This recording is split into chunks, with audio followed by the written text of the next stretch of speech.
And we're here with Juan Rendon in our studio. He's the man of the hour at Univision right now, writer-director of Infiltrados, the first documentary that will air in Univision about 4 police officers who infiltrated the FARC, one of the most dangerous organizations, terrorist organizations in the world. It airs tonight. And how are you feeling, Juan, with all this attention? A little anxious, but very happy.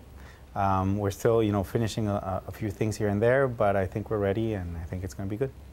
Now, why the FARC? Why this subject matter that many Colombians and certainly people in Latin America know, but that might not resonate so much with a Hispanic audience? Well, I think what people aren't aware of is what role the FARC play in the whole drug trafficking scene worldwide. 60% of the cocaine that is sold in the States is produced by the FARC. 50% of the cocaine that goes around the world is produced by the FARC. So, to talk about what's going on in the middle of the jungle in Colombia is really to talk about what's happening in the war against drugs. So even though it's going on over there, and a lot of people might not know exactly what the FARC is, I think it is actually very relevant, especially to a country like the U.S., so involved in the war against drugs.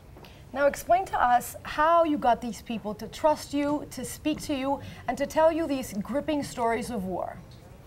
The trick was getting them to trust the camera, to know that their identities wouldn't be revealed.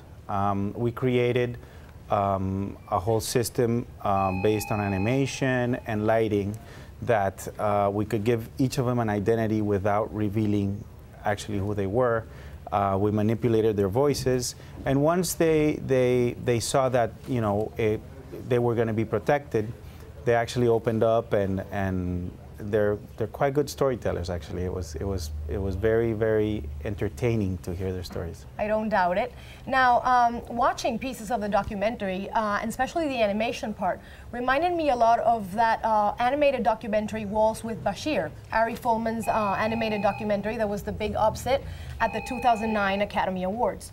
So, and that story told the story of the Lebanese War in 1982. So what is it about animation that ironically makes it easy to tell stories of war? I think it's a great tool, and that's a great question. I think it's a very good tool to show, to evoke instances of memory, to evoke how people remember things. And I think in Walls for Bashir, it's an ex-soldier looking for his memories, looking to understand what happened in this instance that he doesn't remember. In this case, we use animations, the animation to portray their memory as well. As they tell their story, we go into animated recreations of what they're living, and we juxtapose that to the real-life video of how the FARC live today.